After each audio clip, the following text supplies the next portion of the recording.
السلام علیکم ناظرین، آپ دیکھ رہے ہیں پروگرام دو ٹوک، میں ہوں کرن ناز۔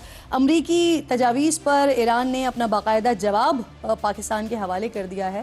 عرب میڈیا کے مطابق ایرانی مطالبات میں بندرگاہوں کا امریکی محاصرہ ختم کرنا ہے، دھمکیوں اور جنگ کا خاتمہ ہے، یورینیم افزودگی سے مکمل دستبرداری کا مطالبہ ختم کرنا شامل ہے۔ ایران نے امریکہ سے کسی بھی براہ راست مذاکرات کی نفی کی ہے اور اب صدر ٹرمپ نے بھی امریکی وفد کو اسلام آباد آنے سے روک دیا ہے۔ ٹرمپ کہہ رہے ہیں کہ جو بات بھی ہوگی وہ فون پر ہو جائے گی، یعنی اتوار کو براہ راست مذاکرات کی امیدیں پھر سے دم توڑ گئی ہیں۔ اس سے پہلے ایرانی وزیر خارجہ عباس عراقچی ایک روزہ دورہ مکمل کرنے کے بعد مسقط کے لیے روانہ ہو چکے ہیں، اور عباس عراقچی نے آج اپنے وفد کے ہمراہ وزیر اعظم شہباز شریف سے اور فیلڈ مارشل سید عاصم منیر سے الگ الگ ملاقاتیں بھی کی ہیں۔ ایرانی وفد کے بارے میں بھی امکان ظاہر کیا جا رہا ہے کہ وہ مسقط اور ماسکو کا دورہ مکمل کرنے کے بعد اگلے 48 گھنٹوں میں اسلام آباد واپس آ سکتے ہیں، اور اسی دوران ایرانی صدر کا اہم سٹیٹمنٹ بھی سامنے آیا ہے جس میں انہوں نے ایرانی عوام کا استعمال محدود کرنے کی اپیل کی ہے۔ مسعود پزشکیان کہہ رہے ہیں کہ دشمن ہماری تنصیبات کو تباہ کر رہے ہیں اور ہمارا محاصرہ کر رکھا ہے تاکہ لوگ عدم اطمینان کا شکار ہو جائیں۔ اگر عوام اپنے گھروں میں 10 لائٹس کے بجائے 2 لائٹس کا استعمال کریں تو اس میں کیا حرج ہے؟ اب سچویشن کس طرف جا رہی ہے؟ ایک طرف ایران چلا گیا ہے اب اگلے دوروں کی طرف، اور دوسری طرف امریکہ نے منع کر دیا ہے کہ وہ نہیں ابھی وزٹ کر رہے ہیں، وہ اپنا جو ڈیلیگیشن ہے وہ نہیں بھیج رہے ہیں۔ تو اب آگے ہوگا کیا؟ کیا ابھی بھی امید باقی ہے کہ ڈیلیگیشنز آئیں، بیٹھے بات کریں؟ اس پر بات کرنے کے لیے میرے انتہائی معزز مہمانوں میں مجھے سابق سفیر ہیں، سابق مستقل مندوب ہیں اقوام متحدہ کے منیر اکرم صاحب انتہائی معزز مہمان ہیں، جوائن کر رہے ہیں۔ آپ کے وقت کی بہت شکر گزار ہوں، اور اس کے ساتھ ساتھ پروفیسر نعیم ظفر صاحب جو کہ ماہر ہیں بین الاقوامی امور کے، میرے معزز مہمان ہیں۔ آپ دونوں مہمانوں کی بہت شکر گزار ہوں۔ منیر اکرم صاحب، آپ سے بات کا آغاز کرتے ہیں۔ ایرانی وزیر خارجہ ان کی میٹنگز ہوئی 2 بڑی امپورٹنٹ، اس کے بعد ویٹ کیا جا رہا تھا کہ ڈیلیگیشن امریکہ سے نکلے گا، پاکستان پہنچے گا، اور پھر کچھ یہ بھی امید تھی کہ غالباً عراقچی صاحب اپنے ماسکو اور مسقط کا دورہ کر کے واپس پاکستان آئیں گے اور پھر یہاں پر 1 to 1 میٹنگ ہوگی، یا یہاں پر پھر جو مذاکرات کا راؤنڈ 2 ہے وہ شروع ہوگا۔ لیکن اب منع کر دیا ہے ڈونلڈ ٹرمپ نے، وہ کہہ رہے ہیں کہ فون پہ ہی ہو جائے گی جو بھی بات ہونی ہوگی۔ کچھ نظر آ رہا ہے آپ کو ہوتا ہوا؟ اب آگے کیا دیکھ رہے ہیں آپ؟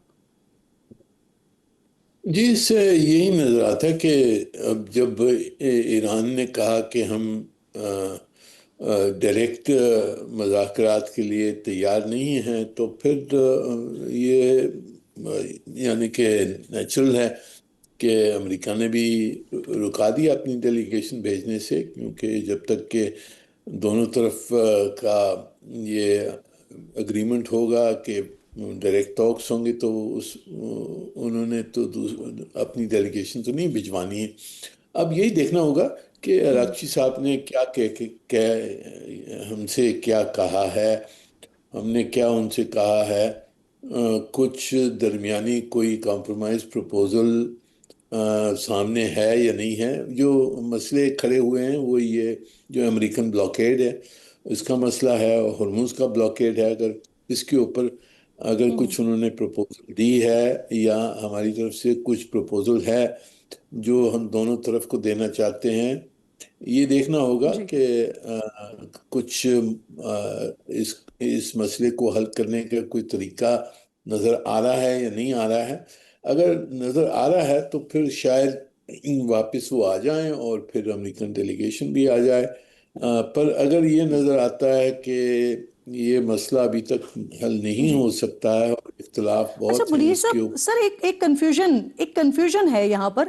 جب عراقچی صاحب آ رہے تھے تو اسی وقت ہی ایرانین میڈیا نے اور ایرانین وزارت خارجہ کی طرف سے یہ سٹیٹمنٹ بھی آ گیا تھا کہ یہ 3 ملکی دورہ ہے ان کا، لیکن ہم ساتھ ساتھ وائٹ ہاؤس کے سٹیٹمنٹس دیکھ رہے تھے، ڈونلڈ ٹرمپ کے سٹیٹمنٹس دیکھ رہے تھے۔ انہوں نے کہا تھا کہ سیٹرڈے کو ان کا جو ڈیلیگیشن ہے وہ نکلے گا، سنڈے کو پہنچے گا اور پھر ٹاکس ہوں گے۔ تو یہ تو آلریڈی وزارت خارجہ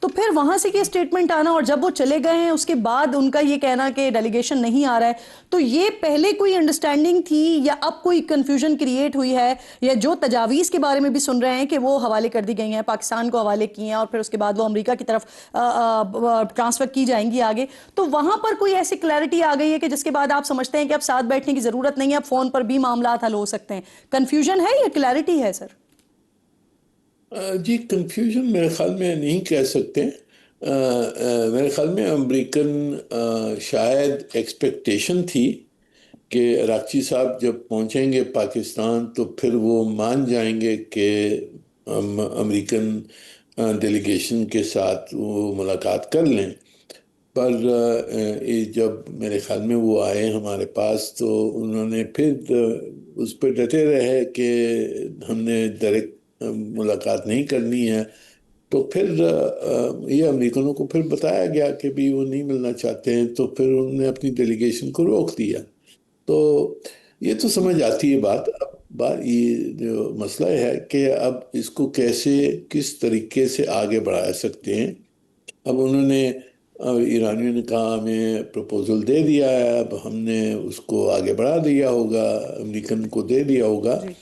اب یہ دیکھنا ہوگا کہ کچھ معاہدہ ہونے کے امکان ہیں یا نہیں ہے. یہ جو مسئلے کھڑے ہو گئے ہیں بلاکیڈ کے, جو بالکل ڈبل ٹھیک. بلاکیڈ. نعیم صاحب, اب یہاں پر جس طرح سے ابھی بات کریں منیر صاحب, اگر اسی بات کو آگے بڑھاتے ہیں تو یہاں پر سچویشن ہم دیکھتے ہیں, ایک طرف جو مسعود پزشکیان سے آپ کا اسٹیٹمنٹ آیا, پھر اگر میں اسرائیلی اسٹیٹمنٹس دیکھتی ہوں تو وہ کہہ رہے ہیں کہ ہم صرف گرین سگنل کا انتظار کر رہے ہیں امریکہ کی طرف سے. دوسری طرف ایسی اطلاعات بھی آ رہی ہیں کہ مڈل ایسٹ کی طرف جو اپنی اسٹرینتھ ہے وہ بڑھانا شروع کر دی ہے امریکہ کی طرف سے, یہ بھی ہو رہا ہے مسلسل. تو ابھی ہو کیا رہا ہے؟ آیا کسی انڈرسٹینڈنگ کے پوائنٹ پر یہ پہنچ پا رہے ہیں, یا آپ کو لگتا ہے کہ خدا نخواستہ ہم پھر وہ 28 فروری والی سچویشن پر جا کر کھڑے ہوں گے, یا اس کے امکانات بہت زیادہ معدوم آپ کو نظر آتے ہیں؟ اللہ کرے. نہیں, the situation, let's read the situation, let's analyze the situation. دیکھیں فیس ٹو فیس جو ہوتی ہے مذاکرات, اس کے دو مقصد ہوتے ہیں. One is to build the trust, one to figure out کہ ہاں کون کے ہارڈ لائن کہاں ہیں اور سافٹ لائن کہاں ہیں. جو مذاکرات ہوئے تھے وہ بہت سکسیسفل تھے, تو پہلی دفعہ ہوئے تھے, اس میں دونوں سائڈ سمجھ میں آ گئی کیا ان کی ہارڈ لائنز ہیں, کہاں سافٹ لائنز ہیں.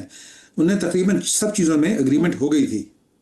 چکر یہ ہوا کہ پھر جب اس نے اپنے اس نے جے ڈی وینس نے فون کیا ٹرمپ کو کہ سب چیزیں ہو گئی ہیں ہماری, ہم سائن کرنے کو تیار ہیں, وہ پھر یہ رکھ گیا. ٹرمپ کہتے نہیں ابھی اتنی جلدی سائن نہیں کرنا, ابھی تم واپس آ جاؤ, ابھی کچھ مزید ہم کرتے ہیں, اس کو دھمکیاں شمکیاں دیتے ہیں. کیونکہ پھر ایرانی طرف سے بھی چکر تھا, انہوں نے اگریمنٹ تو کر لیا تھا سب چیزوں میں. they even announced that we were inches away from final agreement. They had to go back, they had to get all other parties on the same page. IRGC has their own opinion, Parliament has their own opinion, Sadr has their own opinion. چونکہ supreme leader انکیپیسیٹیٹڈ ہیں, زخمی ہیں یا کوما میں ہیں یا بات نہیں کر رہے, تو there was no leader, they could not come to an agreement. Every faction کا اپنا تھا کہ یہ کریں وہ کریں. تو Iran is struggling with getting on the same page. They're getting so they can make a joint statement. America is waiting. امریکہ کے پاس وہ تو یعنی کہ آخر they were ready to sign if they can get a combined Sir, statement. America is still waiting, sir. ہاں تو ایران میں چکر نہیں ہو رہا, کوئی ایران میں they cannot come to the same page because there is nobody is in charge. So they have trouble coming to a common statement which they can agree to. So this is why there is no need for a face-to-face meeting. There will be a face-to-face meeting جب کہ agreement ہو جائے گا دونوں طرف سے, پھر آ کے ایک دوسرے کو شاباش کریں گے, سائن کریں گے, فوٹو آپ ہوگی, یہ ہوگا وہ ہوگا. تو وہ اس میں انتظار ہو رہا ہے, دونوں سائڈ سے انتظار ہو رہا ہے. تو تبھی یہ خیال تھا کہ ہو جائے گا, تبھی انہوں نے. سر مائی کوشچن از کہ وہ جو تجاویز لے کر آئے ہیں یا جو جوابات لے کر آئے ہیں وہ یقیناً اپنی حکومت سے یا IRGC یا جو ان کے ہارڈ لائنرز کہلاتے ہیں یا ماڈریٹس کہلاتے ہیں, ان تمام کی مشاورت کے بعد ہی وہ جواب لے کر آئے ہوں گے, وہ تجاویز لے کر آئے ہوں گے. تو کیا وہ تجاویز میں امریکہ کنفیوژن کا شکار ہے؟ نہیں, امریکہ میں کوئی کنفیوژن کا شکار, امریکہ کنفیوژن ہوتی ہے کیونکہ ٹرمپ صاحب اتنے انپریڈکٹیبل ہیں. لیکن that aside issue is getting on the same page on Iranian side. تو یہ جب پرائم منسٹر گئے ہیں ایران, اپنے عاصم منیر گئے ہیں, اسی لیے گئے ہیں کہ یار تم بیٹھ جاؤ, دیکھو یہ نہیں ملے گا، یہ مل سکتا ہے، کام کراؤ. تو یہ ڈپلومیسی ہو رہی ہے، ہر روز ہو رہی ہے، بے شمار ہو رہی ہے. So we are inching in the right direction, very optimistic. Everything is going as we expected it to be. Inshallah ایک ہفتے میں، 4 دن میں یا 2 ہفتے میں اگریمنٹ ہوگا، کوئی نہ کوئی چیز سائن ہو جائے گی. ٹھیک ٹھیک. منیر صاحب، رشیا اور عمان اس کا بھی دورہ کر رہے ہیں ایرانی وزیر خارجہ. رشیا اس سے پہلے بھی ثالثی کے حوالے سے پیشکش کر چکا ہے، لیکن آلریڈی وہ امریکہ کے ساتھ ایک سلسلہ ہے، تو وہاں وہ شاید ایسا لگتا ہے کہ ان کے وہاں پر تو کوئی بات نہیں بن سکتی. عمان اس سے پہلے والے جو دور ہو رہے تھے اس میں بڑا امپورٹنٹ رول پلے کر رہا تھا. تو کیا آپ کو لگتا ہے کہ اس والی ابھی جو سچویشن ہے، ابھی جو سارا سیناریو ہے، اس میں عمان کا اور ماسکو کا بھی امپورٹنٹ رول ہو سکتا ہے، یا وہ کوئی کردار ادا کر سکتے ہیں؟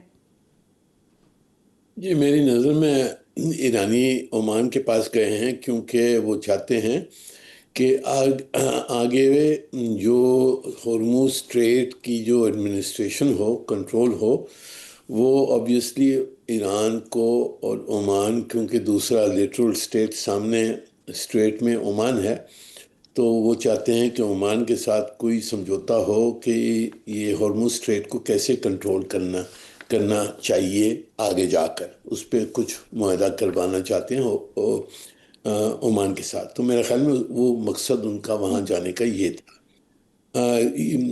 ماسکو کے ساتھ آبویسلی ان کا سب میں بڑا سپورٹر جو ہے، سب میں بڑی طاقت جو ایران کی طرف حمایت کرتی ہے، وہ روس ہے. اور روس نے ان کی مدد کی ہے اور کر رہے ہیں، پولیٹیکلی ملیٹریلی بھی کچھ نہ کچھ ان کو مدد دے رہے ہیں.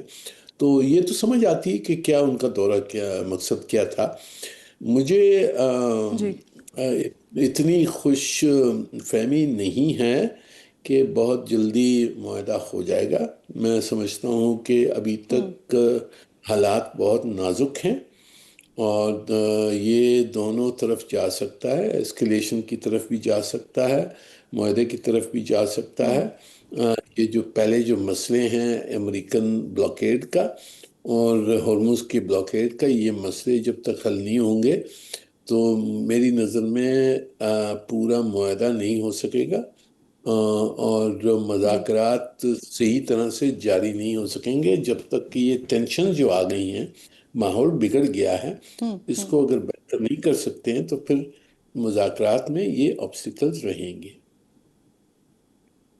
صحیح. نعیم صاحب یہ فرمائیے گا سر، کہیں نہ کہیں ایسا محسوس ہوتا ہے کہ کیا ایران نے ٹرین مس کی ہے؟ کیونکہ آج سے 3-4 دن پہلے تک اگر آپ دیکھیں تو ایران کا بیہیویئر، انہوں نے اپنی ایک سٹینڈنگ پر تھے، ان کی اپنی ایک پالیسی تھی، لیکن ہمیں امریکہ کی طرف سے جس طرح کے سٹیٹمنٹس، اسپیسیفکلی ڈونلڈ ٹرمپ کے جس طرح کے سٹیٹمنٹس آ رہے تھے، صبح وہ کہہ رہے تھے کہ ہم مزید بمباری کر سکتے ہیں، شام کو وہ کہہ رہے تھے کہ اچھے لوگ ہیں اور ہم کوشش کر رہے ہیں کہ بات چیت ہو، کوئی اچھا معاہدہ، کوئی اچھی ڈیل ہو جائے. لیکن ایران کی طرف سے ایک ہی پالیسی تھی کہ جب تک آپ بلاکیڈ کو ختم نہیں کرتے تب تک بات نہیں ہو سکتی، مذاکرات نہیں ہو سکتے. لیکن اس وقت پھر جو امریکہ کی طرف سے ایک ہارڈ لائن لی گئی ہے، یا پھر ہم دیکھ رہے ہیں کہ وہ منع کر رہے ہیں کہ ٹھیک ہے اب مذاکرات بھی نہیں ہو رہے ہیں، جو بھی بات ہو جائے گی وہ فون پہ ہو جائے گی. اور دوسری طرف ایران کی سچویشن یہ کہ مسعود پزشکیان اپنے لوگوں کو کہہ رہے ہیں کہ ہمارا محاصرہ کیا ہوا ہے، بجلی کا کم سے کم استعمال کریں. تو وہ جو بلاکیڈ ہے اس کا اثر آپ کو لگتا ہے کہ اب کہیں نہ کہیں ایران اس کو فیل کر رہا ہے کہ بلاکیڈ طویل ہو گیا ہے اور اس کا اثر ہونا شروع ہو گیا ہے؟ نہیں، آپ کی بات صحیح ہے. دیکھیں نا، دو ملک جو ہیں دونوں اپنے ٹرمپ اپنے کارڈ استعمال کر رہے ہیں. تو اسٹریٹ آف ہرموز کو بند کرنا واز نیور ڈن بیفور. تو انہوں نے وہ کارڈ استعمال کیا، وہ پریشر ڈال دیا امریکہ پہ. امریکہ کیوں نے اب اپنا بلاکیڈ کر دیا، اس اپنا کارڈ کھیل دیا ہے. تو دونوں لوگ اپنے آپ کو پوسچر کر رہے ہیں، لیکن بیہائنڈ دا سین ڈپلومیسی ہو رہی ہے، روز باتیں ہو رہی ہیں. یہ تو پوسچرنگ ہوتی ہے، یہ لوگ کرتے ہیں، دھمکیاں دیتے ہیں، اپنے اکڑتے ہیں، لیکن ڈزنٹ مین کہ ڈپلومیسی نہیں ہو رہی ہے. یہ تو لوگوں کو کنفیوز کرنے کے لیے اور اپنے ہوم بیس میں لوگوں کو انٹرٹین کے لیے اس طرح کی ہارڈ لائن لی جاتی ہے. بیہائنڈ دا سین جو ڈپلومیسی ہوتی ہے وہ تو ہو رہی ہے، lot of flexibility is being shown, لیکن this is for the consumption of your home base. So don't get distracted کہ دھمکیاں دی جا رہی ہیں، یہ ہے ہارڈ لائن ہے، بلاکیڈ ہے. یہ تو لوگ کہیں گے جب تک اچانک ایک دن ہاں وہ سب کام ہو گیا، ہمارا اگریمنٹ ہو گیا، دیکھو ہم we won, we got all this thing. تو اس طرح کی آئیں گے بیانات آئیں گے شارٹلی. جی تو سر کہیں آپ کو لگتا ہے یہ کہ اس سارے مذاکرات اور اس کا فائنل رزلٹ سے پہلے جو بلاکٹ کا اب ایک بڑا ایشو بن گیا ہے، یہ عمان کے ساتھ مل کر ایران کوئی کنٹرول وغیرہ بلاکٹ کا حاصل کر لے اور امریکہ اس کے اوپر مان جائے، یہ کہیں امید بنتی ہوئی نظر آتی ہے نعیم صاحب آپ کو؟ So, yeah, Oman could be critical because Gulf of Oman and Strait of Hormuz, وہی ایک پانی کا ایک ساحل ہے، ایک دوسرا ساحل ہے، تو ان کو اگر زیادہ کنٹرول کیا جائے تو یہ ایکسٹرا پریشر ڈالنے کے لیے، کیونکہ اگر آپ کے پاس اگر نائٹروجن اور اپنی all the fertilizer do not leave the Strait of Hormuz, you have a serious problem of famine and food shortage worldwide. So this is why it's both sides are trying to put maximum pressure تاکہ بحث کے بات ہو جائے اور negotiation ہو جائے. سو دس is negotiation tactic, یہ بھی shortly melt ہو جائے گا. یعنی it can also go the other way, situation is fragile. بالکل ٹھیک. منیر صاحب، آپ کو لگتا ہے کہ عمان کے ساتھ مل کر کچھ اچیو کیا جا سکتا ہے یا امریکہ کے اوپر اس چیز کا پریشر ڈالا جا سکتا ہے کہ بلاکٹ کو لفٹ کرے؟ جی دیکھیں، میری نظر میں عمان نہیں مانے گا. جو ایرانی چاہتے ہیں کہ ہرمز پہ ہمارا یعنی کہ دونوں کا ساتھ میں کوئی کنٹرول ہو، کیونکہ عمان نہیں مان سکے گا، کیونکہ امریکن تو اس کو نہیں مانیں گے نا کہ ایران کو کنٹرول دیں یا ایران ہو عمان کو، دونوں کو کنٹرول دیں. کیونکہ جو اسٹریٹ آف ہرمز ہے پہلے تو کھلا ہوا تھا نا، انٹرنیشنل واٹر سمجھا جاتا تھا، وہاں تو کوئی کنٹرول نہیں تھا.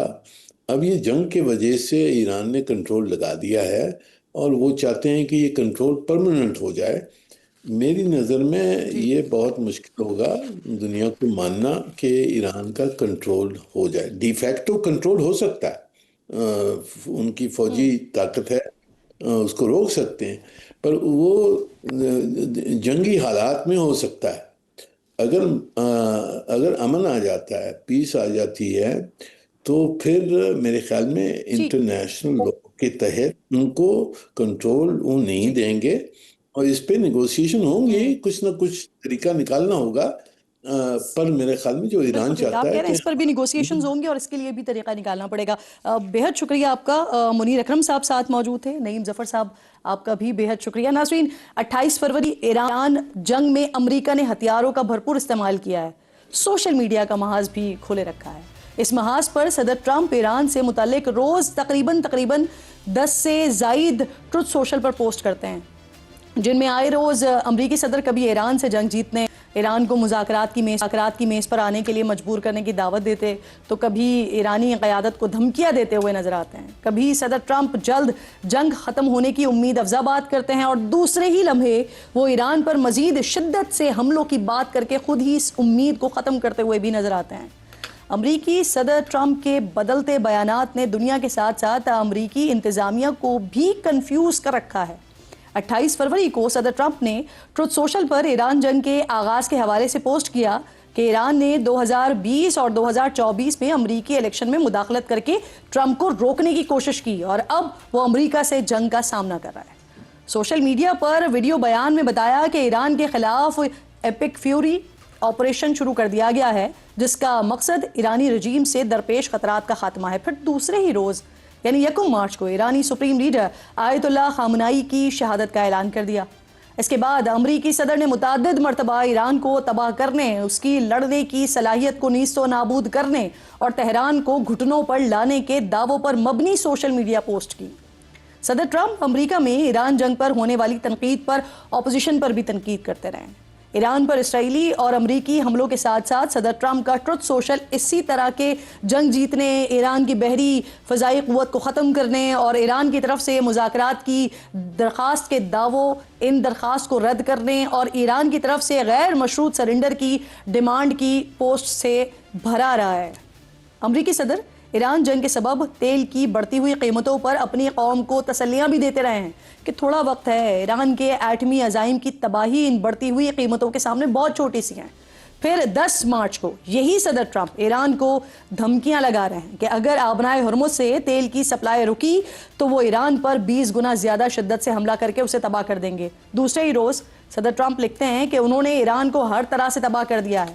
اب آبنائے ہرمز کے راستے تیل حاصل کرنے والے ممالک اس راہداری کی حفاظت کریں، امریکہ مدد کرے گا ان کی۔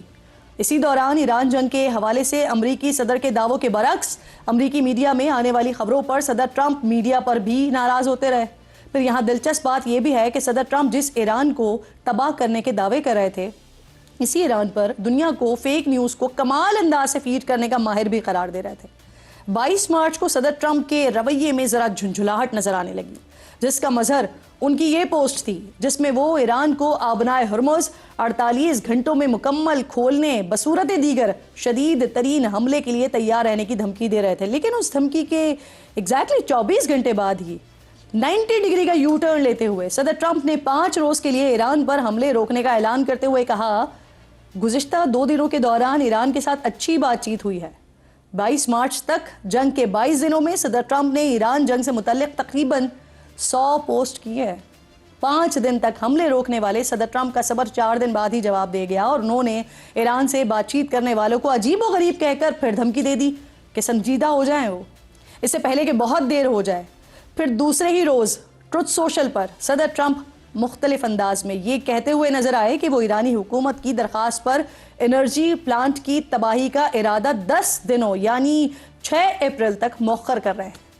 لیکن اس دوران بھی صدر ٹرمپ کے سوشل میڈیا پر ایران جنگ میں کامیابی کے دعوے، ایرانی حکومت کی تعریف اور آبنائے ہرمز کی بندش پر بیانات اور دھمکیاں جاری رہیں، اور صدر ٹرمپ اپنی بے چینی کا اظہار روز بدلتے ہوئے رویوں کے ساتھ ٹروتھ سوشل پر کرتے رہے۔ پھر آیا ناظرین 5 اپریل کا دن۔ 10 دنوں کی ڈیڈ لائن ختم ہونے میں ابھی 24 گھنٹے باقی تھے، لیکن صدر ٹرمپ کا جواب دے گیا صبر، اور گزشتہ دنوں تک ایران کی نئی قیادت کے لیے ان کی تعریفیں دھمکیوں کی حد کراس کرتے ہوئے باقاعدہ گالیوں میں تبدیل ہو گئیں۔ اور 7 اپریل کو صدر ٹرمپ نے ایرانی تہذیب کو ہی صفحہ ہستی سے مٹانے اور ایران میں رجیم کی تبدیلی کے ساتھ ایرانی عوام کو گاڈ بلیس کا پیغام دے دیا۔ لیکن اس موقع پر پاکستان کی ثالثی کی کوششوں سے دنیا بڑی تباہی سے محفوظ ہو گئی، اور صدر ٹرمپ نے ایران پر حملہ 2 ہفتے روکنے کا اعلان کیا۔ اسلام آباد میں ایران اور امریکہ کے درمیان مذاکرات کا پہلا دور ہو گیا، لیکن کوئی حتمی معاہدہ نہیں ہونے پر 12 اپریل کو صدر ٹرمپ نے 2 ہفتے کی سیز فائر کے دوران ایران پر وعدہ خلافی کا اعتراض اٹھاتے ہوئے آبنائے ہرمز کی ناکہ بندی کا اعلان کر دیا۔ بڑھتی ہوئی ٹینشن کے ماحول میں جب ایران نے آبنائے ہرمز کھولنے کا اعلان کیا تو صدر ٹرمپ سوشل میڈیا پر خوشی کا اظہار اور اس راہداری میں ایران کے ساتھ مل کر مائنز کی صفائی کا اعلان کرتے ہوئے دکھائی دیے۔ لیکن 2 دن بعد ہی صدر ٹرمپ سوشل میڈیا پر یہ کہہ کر غصہ کرتے ہوئے نظر آئے IRGC پر کہ ایران نے آبنائے ہرمز میں سیز فائر کی خلاف ورزی کی ہے، اور یہی ناراضی کا سلسلہ آج تک جاری ہے۔ اب دلچسپ بات یہاں پر یہ ہے کہ دشمن تو دشمن صدر ٹرمپ کے ٹروتھ سوشل کے وار سے امریکہ کے دہائیوں پرانے اتحادی اور دوست ممالک بھی محفوظ نہیں ہیں۔ کبھی وہ نیٹو کو کاغذی شیر قرار دے کر اس مغربی اتحاد سے نکلنے کی باتیں کرتے ہیں، وہیں پھر لگے ہاتھوں بھارت کو جہنم کا گڑھا قرار دے کر اپنے پرانے ساتھی کی توہین کرتے نظر آتے ہیں۔ صدر ٹرمپ کی سوشل میڈیا پوسٹ سے خود امریکی انتظامیہ اور امریکی سیاستدان بھی کافی ناراض دکھائی دیتے ہیں۔ کوئی ان کے ذہنی توازن پر سوال اٹھا رہا ہے، کوئی انہیں بے قابو شخص قرار دے کر امریکہ کے لیے نقصان دہ قرار دے رہا ہے۔ امریکہ کی سابق وزیر خارجہ ہیلری کلنٹن نے صدر ٹرمپ کی بڑھتی ہوئی غیر متوازن سوشل میڈیا پوسٹ کو افسوسناک قرار دیتے ہوئے کہا ہے کہ ایسا صدر امریکہ کے لیے باعث شرم۔ صدر ٹرمپ کے اسی غیر مستقل مزاج کی وجہ سے شاید ان کے حریف اور مخالفین انہیں ٹیکو یعنی ٹرمپ آلویز چکنز آؤٹ کہہ رہے ہیں۔ ایک بریک لیجئے، بریک کے بعد واپس آتے ہیں تو کل پیٹرولیم پرائزز میں ایک بار پھر اضافہ کیا گیا ہے 7 دن کے لیے، بات کرتے ہیں تفصیل سے۔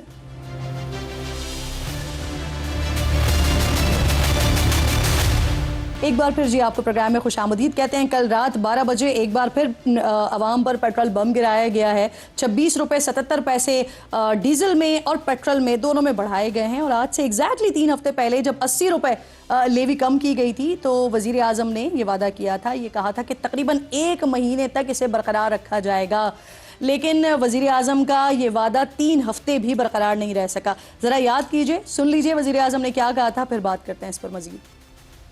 میں آج پیٹرول کی لیوی میں فی الفور 80 روپے فی لیٹر کمی کا اعلان کر رہا ہوں، اور یہ کمی کم از کم اگلے 1 ماہ کے لیے اور پورے پاکستان پر اس کمی کا اطلاق ہوگا۔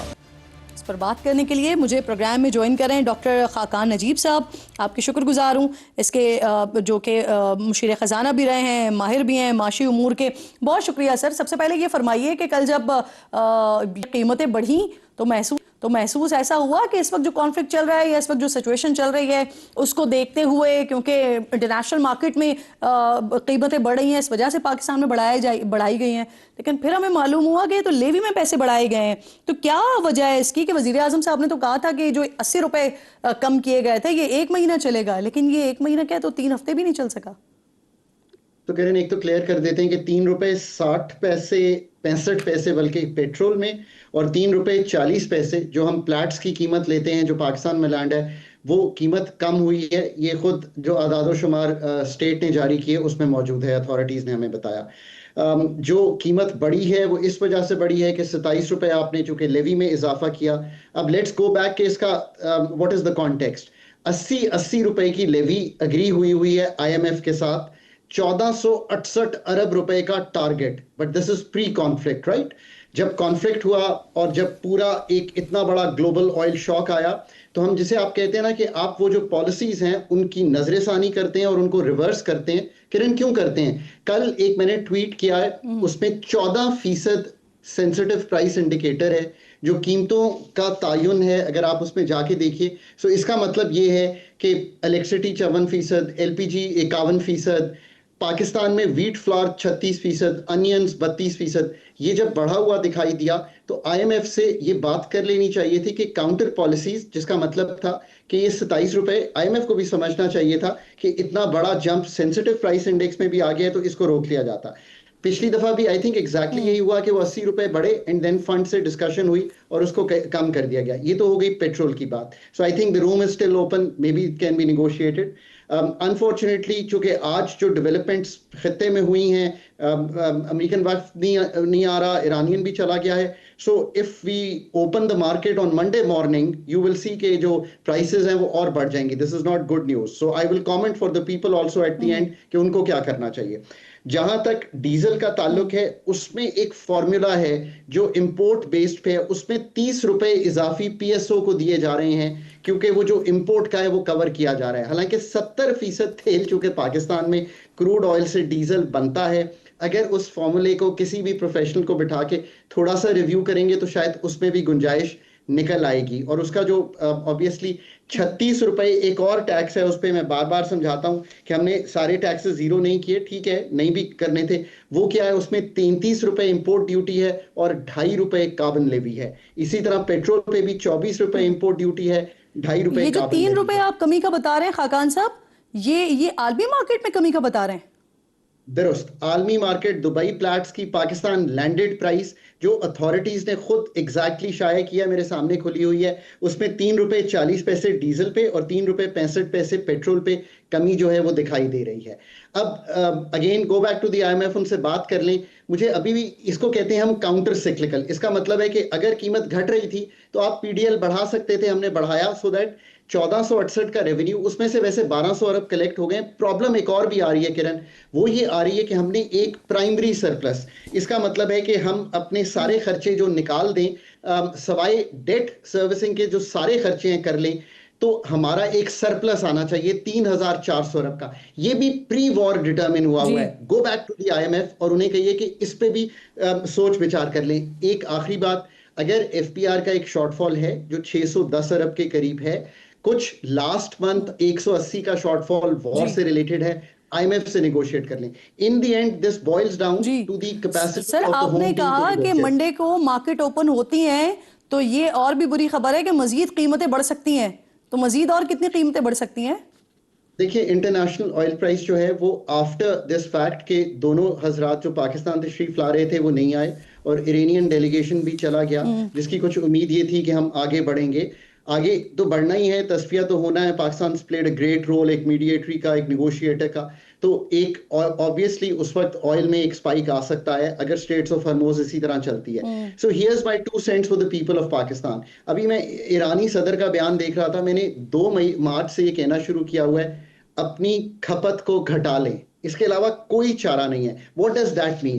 کرن پروبیبلی آپ اپنے پروگرام میں اگر سب سے امپورٹنٹ میسج دینا, ورک پیٹرن چینجز کریں, ہائیبریڈ ورک کریں, ورک فرام ہوم کریں, جہاں اسٹیگر کر سکتے ہیں timings, virtual meetings, on line جو کر سکتے ہیں کریں, سو دیٹ آپ کا پیٹرول کا بل بچے. Number 2, mobility management. Lockdown almost ہوا وہی ہے, یہ ساری چیزیں آلموسٹ ہوئی بھی ہیں, پر لوگ ابھی بھی اس کو شاید سمجھ نہیں پا رہے کہ یہ کافی لمبا اب چل سکتا ہے, یہ 3-4 مہینے اگر چلتا ہے تو آپ کو بالکل ٹھیک. سر آن اے لائٹر نوٹ, ویسے کل جب یہ پیٹرول کی قیمتیں بڑھی گئیں تو لوگوں نے سوشل میڈیا پر مجھے میسیجز کیے کہ جو ہمارے مہمان آتے ہیں تو کیا سرینا کے بلز ہم پیٹرول سے پیسے لے کر کرتے ہیں. پتہ نہیں مذاق میں کر سکتے ہوں یا نہیں, کیونکہ یہاں پر تو مذاق پر بھی FIRs ہو جاتی ہیں. بہت بہت شکریہ آپ کا ڈاکٹر خاقان نجیب صاحب, آپ پروگرام میں ساتھ موجود تھے. بری خبر آپ نے ناظرین کے لیے دی ہے کہ منڈے تک یہ قیمتیں شاید مزید بڑھ سکتی ہیں, لیکن اس کے ساتھ ساتھ جو اور تکلیف دہ بات آپ نے کی ہے وہ یہ کی ہے کہ جو 26 روپے بڑھائے گئے ہیں یہ لیوی میں بڑھائے گئے. بریک لیجئے, بریک کے بعد یہ جو FIR کی بات میں نے کی ہے نا, اس پر مزید بات کرتی ہیں.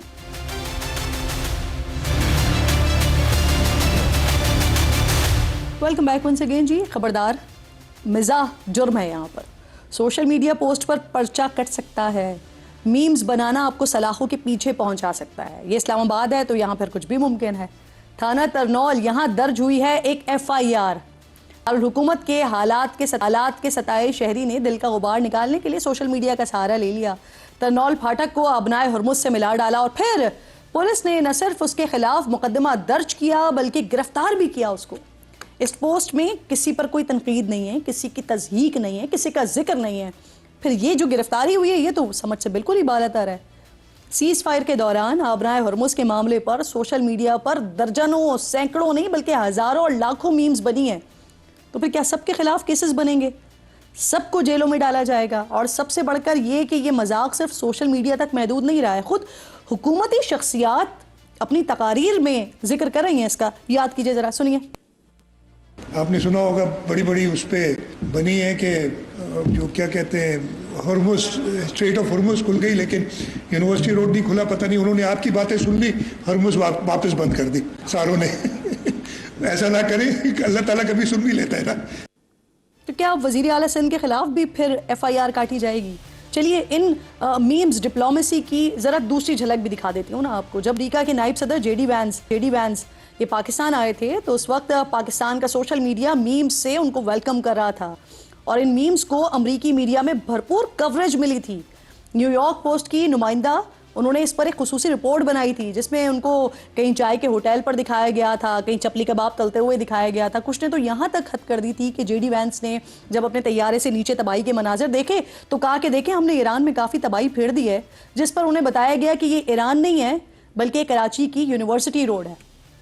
دوسری طرف امریکی صدر جب اپنی سوشل میڈیا پوسٹ کے ذریعے ایران کو دھمکیاں دے رہے تھے تو ایران اس کا جواب میمز کے ذریعے دے رہا تھا. دنیا بھر میں قائم ایرانی سفارت خانوں کے اکاؤنٹس پر میمز کا ایسا دفاعی بیانیہ بنایا جا رہا تھا جس نے دنیا کے کونے کونے میں نہ صرف ایران کے مخالفین کو نیچا دکھایا بلکہ ان کو ہنسنے پر بھی مجبور کیا. بس فرق صرف اتنا ہے کہ وہاں اسلام آباد پولیس نہیں ہے. آج ہی بڑی اچھی خبر آئی کہ پاکستان نے کامیابی کے ساتھ الیکٹرو آپٹیکل سیٹلائٹ EO3 اس کو کام خلا میں بھیج دیا ہے. اسپاکو کو بڑا اچھا کام کیا, مبارک ہو ان کو. ایک طرف ناظرین ہم خلا کو چھو رہے ہیں اور دوسری طرف جو زمینی حالات ہیں ہمارے وہ ایسے ہیں کہ مذاق اس کو بھی جرم بنا دیا جائے. بہتری کی ضرورت ہے. پروگرام کا وقت ختم ہو گیا ہے. انشاءاللہ ناظرین سے ملاقات ہوگی کل. اپنا اور اپنے ملک کا خاص خیال رکھیے. فلسطین کو, مقبوضہ کشمیر کو اپنی دعاؤں میں یاد رکھیے. اللہ نے کے بعد.